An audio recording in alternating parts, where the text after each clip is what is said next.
You would go ahead and be turning to the book of 3 John. 3 John, that's where we're going to be this morning, in the book of 3 John. We'll get more to this here in a moment as we introduce the book, but the book of 3 John is about receiving faithful teachers. And again, we'll get more to that as we get deeper into our study this morning, but just as an introduction, that's sort of the main theme that we're dealing with here in the book of 3 John. Let's go through some introductory information about 3 John. The author of 3 John is, as the name indicates, John.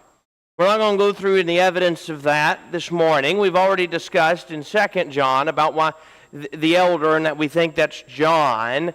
And the greeting of 3 John is by the elder again. And so 2 John and 3 John are written by the same author.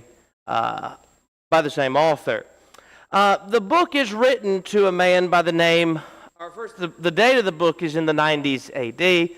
Again, I'm not going to get into the evidence of that this morning. We'll refer to that evidence when we get to the book of Revelation. Because those that tend to take the late date will have 1st, 2nd, and 3 John being written around the same time as Revelation, shortly before, maybe shortly after. Those that take the early date are going to have it being written in around the same time as well, but they'll have that date in the mid-60s. It does not affect our interpretation of 1st, 2nd, or 3 John like it does when we get to Revelation. And so we're not going to go through all that evidence. We'll get to that when we get to Revelation here shortly, but we'll give the date as the 90s A.D. The recipient of the book was a man by the name of Gaius. In verse 1, it says, "The elder to the beloved Gaius, whom I love in truth." The fact is, we know very little about this man, Gaius. We don't know. Was he a preacher? Maybe, but there's nothing that indicates that he necessarily was. Was he an elder in the church? Maybe, but we don't really know. Was he an influential member? That part, it does seem we can conclude he at least seemed to have some influence and be an influential member, but we're not really sure exactly, what was Gaius' role? Was he the preacher at this congregation? Was he one of the elders? Was he just a man of influence? Little is said about him in this book. What we do know about him is this. Gaius is a man who is faithful. As you read through 3 John, and John's description of him, he talks about loving him in truth, about how he walks in truth. And so Gaius is a man who is a faithful man. He's not only faithful, Gaius is somebody that is hospitable. In verses 5 through 7 of this book, we'll see where John talks about him receiving brethren and strangers. That Gaius was somebody that would show hospitality. In fact, the word hospitality would actually mean to entertain strangers, and Gaius was somebody that did that. We also know about him that he's somebody not easily intimidated. That's not directly stated, but we can reach that conclusion from the book, because when we get to the situation of writing in a minute, we're dealing with a situation where a lot of pressure is being put on by one man who loved the preeminent, and by the name of Diotrephes. And he's pressuring those who are receiving faithful teachers, and yet in spite of that, Gaius is receiving them. And so when you think about the situation of writing, and this is again why we reach that conclusion, that he's not somebody that is easily intimidated, and one of those is running off, but if you've got the handout, it's on there as well. The situation of this is, it seems that there are faithful brethren, there are faithful preachers who are coming to the church where Gaius is. We don't know where that is. Well, he's mentioned about Gaius. There are some other Gaiuses mentioned in the scriptures. We don't know if it's one of them, if this is another man. Again, we know really very little about him. We know he's faithful, hospitable, not easily intimidated. That's really about all we know. But we do know from the book that wherever he is, there are faithful men, faithful preachers that are coming to this church. They are not being received by a man named Diotrephes. Now, who's Diotrephes? Outside of what little is said about him in 9 and 10, we don't know a lot about him either. Was Diotrephes somebody that had been appointed as elder than elder of the preeminence? Was he a preacher? Was he just a member who tried to put himself above everybody else? We don't know a lot about him either, except he loved the preeminence and he wasn't the kind of man that he needed to be. But we do know that Diotrephes was not receiving the faithful teachers. Those that are receiving them were being pressured in verse 10. And we'll get to that more when we get into the chapter in a minute. But in verse 10, Diotrephes is putting pressure on those who do receive these faithful teachers. And yet, in spite of that, according to verse 8, Gaius receives them and even supports them. We'll talk about that later. Receives and supports them anyway. And so the situation of writing is we're dealing with the pressure that's being put on by Diotrephes not to receive faithful teachers, and yet, in spite of that, Gaius is receiving faithful preachers and teachers. Let's go to question number 1. Question number 1, briefly summarize the book. What is this book dealing with?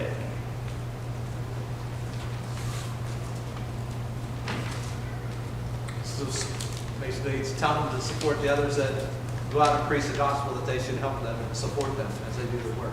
Yes, receive and support those who are faithful in teaching and preaching the gospel, the very opposite of what Diotrephes is doing. And so the theme that we would give here again is to receive faithful teachers. That seems to be what John is emphasizing here in this book. Brings us to question 2. What's the key verse or verses of the book?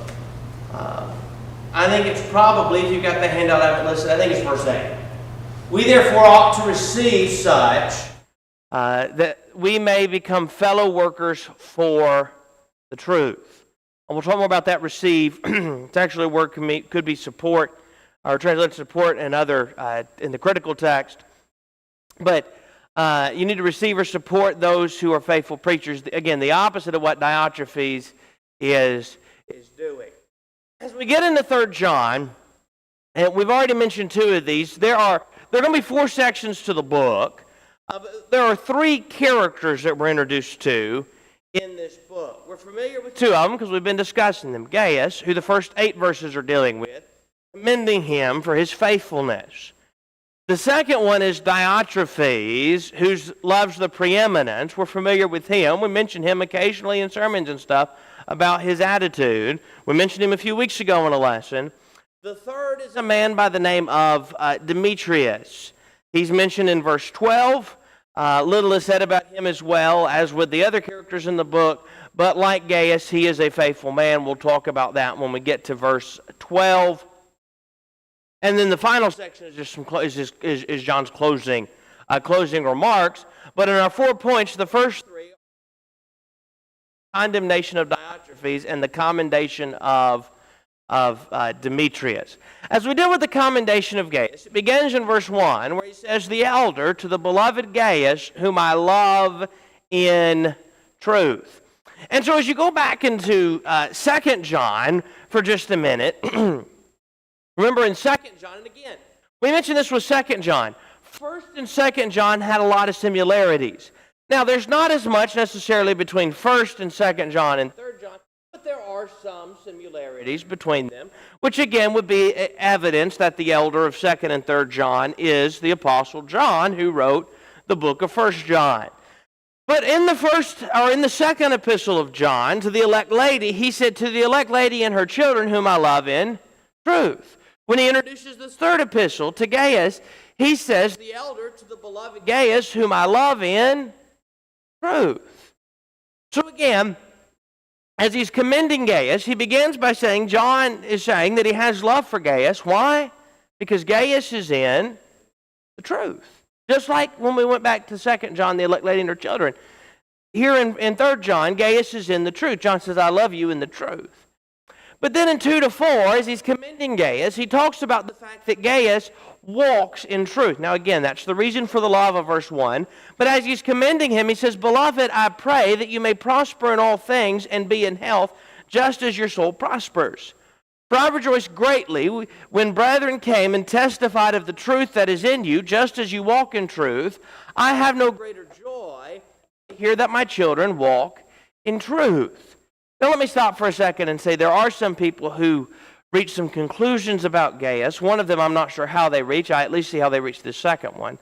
But some conclusions they reach from this text that I don't see. One of them is that Gaius perhaps was not that well off. He's receiving and supporting preachers, and maybe he's not that well off.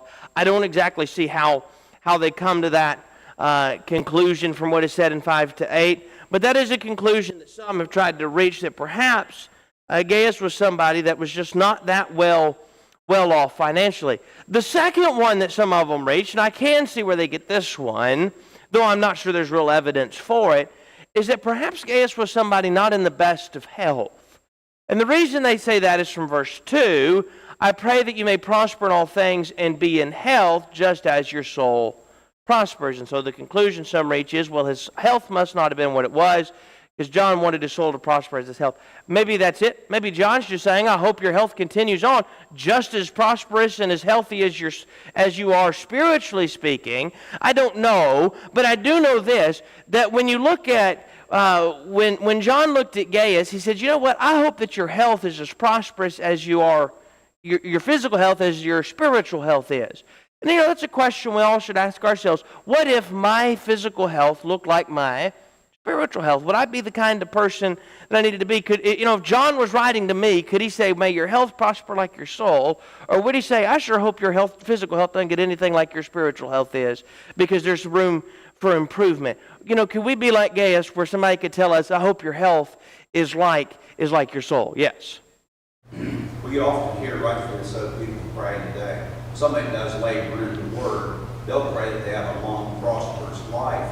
Not for the sake of so they say they lived a long time, but I believe the intent of anybody that prays that way, you're making great contributions in the edification, of Christians and teaching the lost. What more honorable thing could anyone do? Nothing that I can think of than to serve God in that capacity.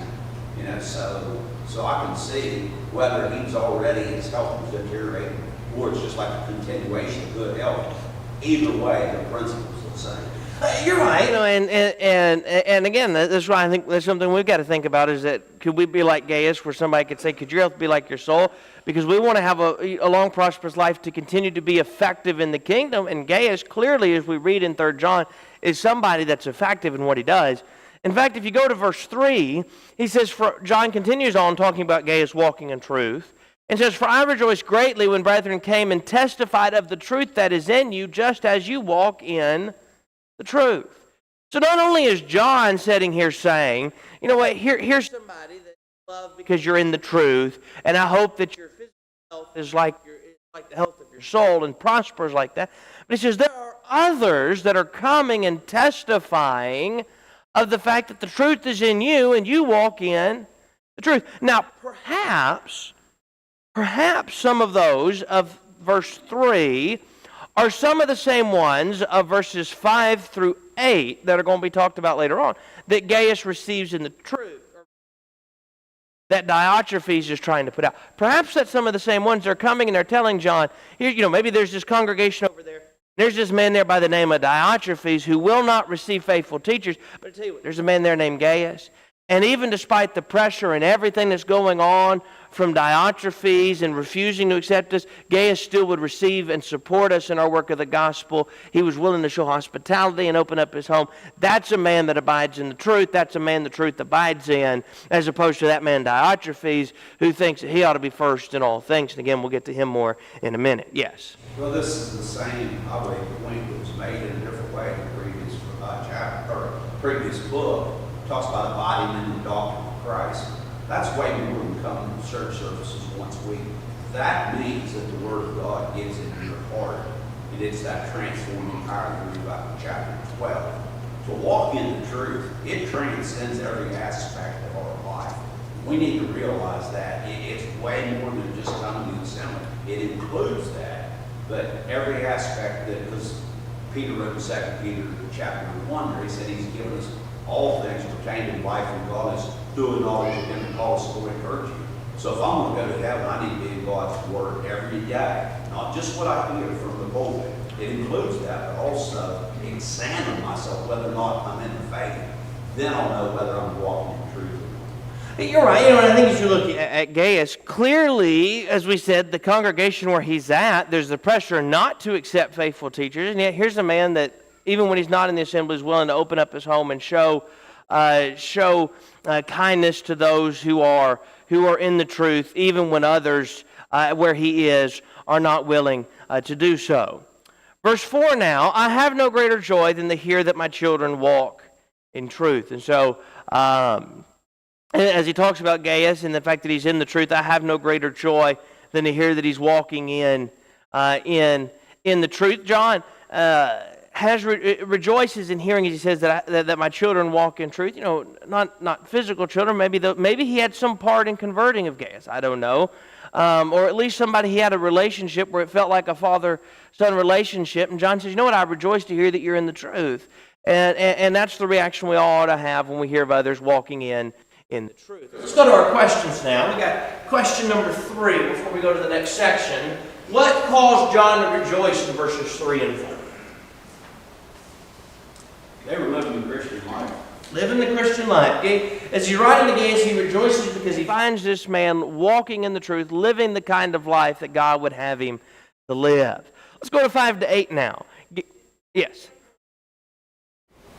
There were witnesses that testified to his walking in the Yes. faith. That gave him great joy. Yes, you're right. The fact that others, it's not just that Gaius was walking in truth and John knew it, others could see the example that he had set and knew that he was walking in truth. Verses 5 to 8 now, Gaius received faithful brethren. Beloved, you do faithfully whatever you do for the brethren and for strangers who have borne witness of your love before the church. If you send them forth on their journey in a manner worthy of God, you will do well, because they went forth for his name's sake, taking nothing from the Gentiles. So, sort of summarizing 5 to 7, and I think part of it's going to be about the support, accepting in a minute. But part of it, I think, as you read, is that here's a man that's just willing to be hospitable to others. You know, he does it for brethren and for strangers, that he takes them, he sends them forward on their journey in a manner worthy of God. And again, I think part of that, and again, we'll get to that more in verse 8, is the support of them that verse 8 is going to mention, receiving or supporting them. But part of that, too, is just it seems that he's a man that's willing to open up his home and just be hospitable to those that come. You know, it's not like today, if we're traveling somewhere, that we can just sort of call ahead and check with the hotel and see if they have an opening, and if they don't, maybe check 20 miles ahead on our trip, or maybe check on another hotel in town and see if there's an opening. Those in this time when traveling, they really relied on the hospitality of those in that area they were going to for a place to stay, for things to eat. You couldn't run through a McDonald's drive-thru and grab a hamburger on your way down the road at this time. You know, they relied on the hospitality of others, and Gaius is a man that it seems is willing to be hospitable and show that to others. But it's not just his hospitality. In particular, verse 8, which again I think is the key to the book, we therefore ought to receive such, that we become fellow workers for the truth. So as he's been talking about brethren and what he does faithfully and sending them on their journey, receive them. And he says that's what we ought to do. We ought to receive such, that we become fellow workers for the truth. If you have a New King James, your footnote would say the in you support. And the footnotes, and this is one of the things I like about the New King James, it compares the varying text. In you, when we talk at times, we talk about the critical text and the majority text. If you have a New King James and your footnote says the in you, that's the Nestle Allen United Bible text that are actually the critical text. That's the in you stands for. And so when you see the in you, that's saying that's what the critical text says. So if you have an English Standard Version, it would say, therefore we ought to support people like these, that we may be fellow workers for the truth. The Legacy Standard Bible would say, therefore we ought to support such men, so that we may be fellow workers with the truth. And that's because those two translations, along with the New American Standard, New International Version, Christian Standard, most of your translations are based off of critical text, where the word there is not the word for receive, but it's actually the Greek word for support. Which one is it? I think it's probably better in the critical text, though I tend to favor the majority text than most, but I think the critical text probably fits better here for this reason. The context, talking about they didn't take anything from the Gentiles and we ought to support such, the context would indicate that it's not just as receiving them in your home, like the Legacy Standard Bible's footnote says, but that it is we ought to be supporting them in the work that they're doing, something clearly the church is not going to be doing, because Diotrephes is not going to be letting that happen. And Gaius says, I'm going to step up and do what I need to do to make sure that the gospel's being spread like it needs to be spread. Yes? But over the years, there's been numerous preachers that went like in the Philippines and stuff. So it would be that we would give to the collection here. But there's also opportunities beyond that people sometimes seek out funds. Obviously, you want to support somebody that's going to actually be speaking the truth. But this support that we can, use the funds that God's put in our stewardship, it's way beyond just what we do here. And I know like Ron Howard was one, and he talked about having to swim across the stream to get back to these people. One man had a stroke and they had to float him over with a piece of styrofoam. I mean, there's men that I believe they're worthy of support, if they're preaching the truth or whatever. But I just thought I'd bring that. It's more than just dropping some money in here in the collection plate at times. It's offering support for those men that are faithful brethren and are really putting their life at risk in a lot of cases. You're right. And I've known preachers that, I worked with a preacher several years ago who made several trips to the Philippines, and has continued to make trips through the years. Even as he's had health issues, he continues to go over there and do work. I've known of preachers who went and preached in places like India, and people that went over to just a number of other countries to do that. And you're right. If they're teaching the truth and the truth's being taught, then there's those that should be supported, whether the congregation or even as individuals. We're trying to help them out to make sure that the work is being done. And that's exactly what Gaius is doing here. Even though, and again, we're going to deal with Diotrephes more in a minute, but even though the congregation's not doing what they need to, because Diotrephes is going to try to stamp it out if they try to do so, Gaius says, you know what, I don't care what the pressure is, I don't care what others are doing, I'm going to do what's right, regardless of what others are doing, and making sure that the message is being effectively spread. Let's go to question number 4 now. Who should we receive according to verse 8 or support? Again, if you have an English Standard Version. People are in this category of speaking the truth and living it. People that are speaking the truth and living it. I do want to note something before we move on. I'll go back to this for a minute. And I want to back up to 2 John as well. There are times we've had lessons, and we mentioned this on Wednesday when we were in 2 John, that we've had lessons before where we've talked about the importance of fellowship. And I've known of places where somebody said, well, why is that important to us? That we have elders, they're going to make that decision. It's important as individuals that we know who we can and cannot fellowship as well.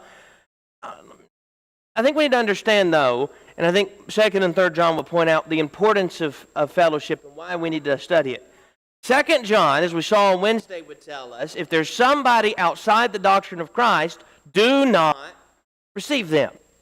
What if Gaius had been receiving a false teacher? John would have been writing a completely different letter to him, condemning him for what he had done if he'd been receiving false teachers.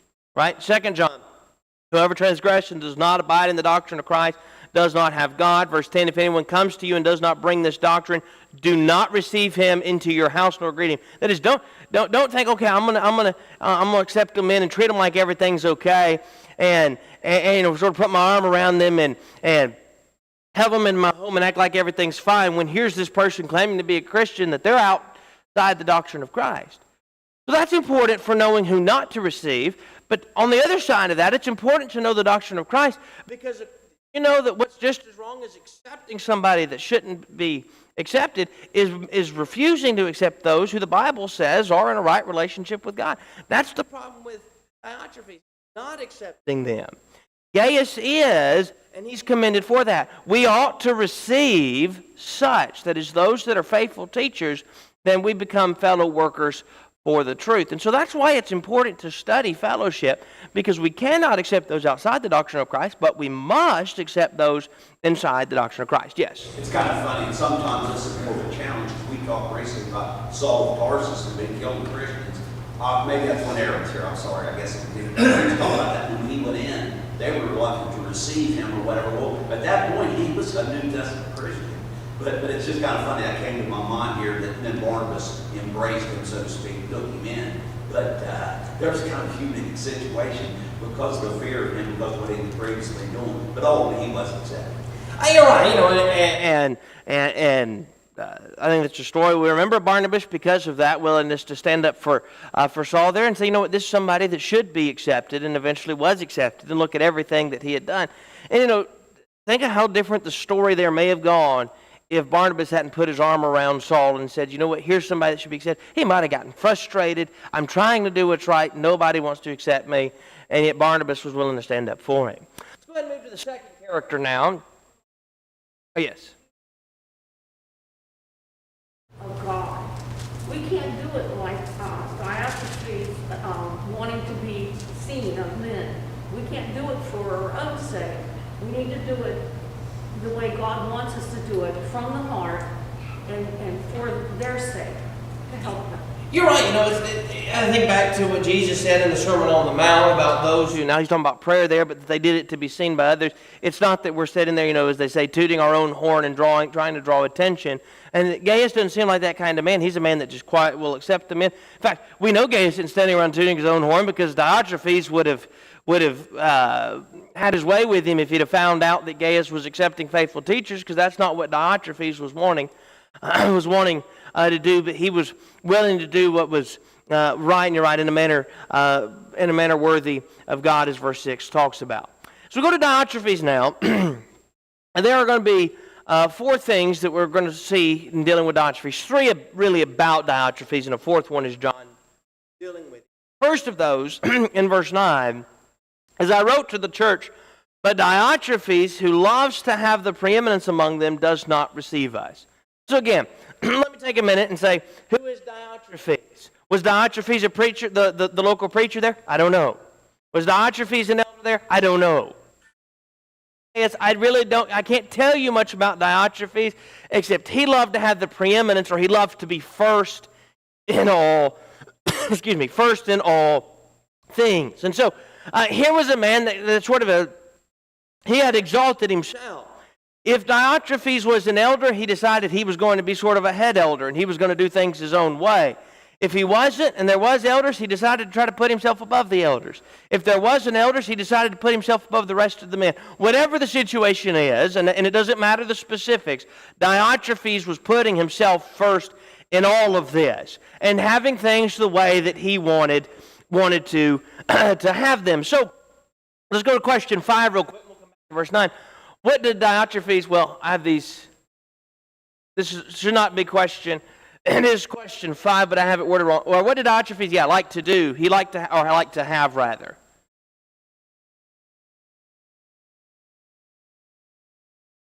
To have the preeminence. We know from the Old Testament, God hates those that sow discord among the brethren. And we know in Jesus' earthly ministry that he said, if you want to be great, you serve others. So Christ has had the preeminence. So he was trying to steal something that belonged to the Son of God. You're right. Here's somebody that was trying to steal the preeminence that belonged to God and make himself and exalt himself as if his way was the best way. The second thing mentioned about Diotrephes in the latter half of verse 9 and in the first half of verse 10 is John says he does not receive us. I wrote to the church, but Diotrephes, who loves to have the preeminence among them, does not receive us. Therefore, if I come, I will call to mind his deeds, which he does, prating against us with malicious words. And not content with that, he himself does not receive the brethren and forbids those who wish to do so, putting them out of the church. When we take a look at Diotrephes, and I think we talk a lot about Diotrephes, and here's somebody that loves to have the preeminence, and he wasn't accepting faithful teachers. Diotrephes wasn't just not accepting faithful teachers. John in verse 9 says he does not receive us. Now again, if we're in the 90s AD, and I think we are, John's probably the only one at this point, the only one left, but the point is, Diotrephes is the kind of man that wouldn't even accept the apostles. Right? If John tried to come, Diotrephes would try his best to stop him at the door from coming in. We're not going to receive him. In fact, he said in verse 9, we'll come back to calling to mind his deeds, but he says, prating against us with malicious words. That word prating, Bedak says, means to indulge in utterance that makes no sense. He's just kind of empty talking about them, trying to make things up about them to give some excuse not to Accept them. And so our time's getting away, so we'll continue on Wednesday. But let's go and get question 6 before our time is up. What did Diotrephes not do? We saw what he liked to do. That is, he liked to make himself first. But what did he not do according to verse 9 and 10? He did not. Like they would be in competition with him if they came for popularity. Yes. None of it makes any sense. You're right. He wasn't accepting those who were faithful teachers. And you're right. It did almost seem like maybe it'd be a threat to him if they came in and were teaching the truth. Yeah. Think about it. Gaius, could his soul that exist right now, if he died the way the scriptures speak of here, he's in the place of comfort. Okay, Diotrephes, he's existing somewhere as we sit here today. And I believe if he didn't repent of this, he's in the place of torment. If that doesn't open our eyes and make us think how serious these things are, I don't know what will. You're right. And again, all the description here, again, there's 3 characters: Gaius, a good man; Demetrius, a good man; Diotrephes, who was not a good man. He was trying to exalt and elevate himself. Wednesday evening, we're going to continue here in 3 John. We'll review the first part of it and then finish up what's left here in 3 John, and then I'll get you questions for Jude out on Wednesday as well. And if we have time, we may sort of go back and hit some of the highlights of 1st, 2nd, and 3rd John if we have time, depending on how far we get, so that we can next Sunday start afresh with Jude first thing on Sunday morning.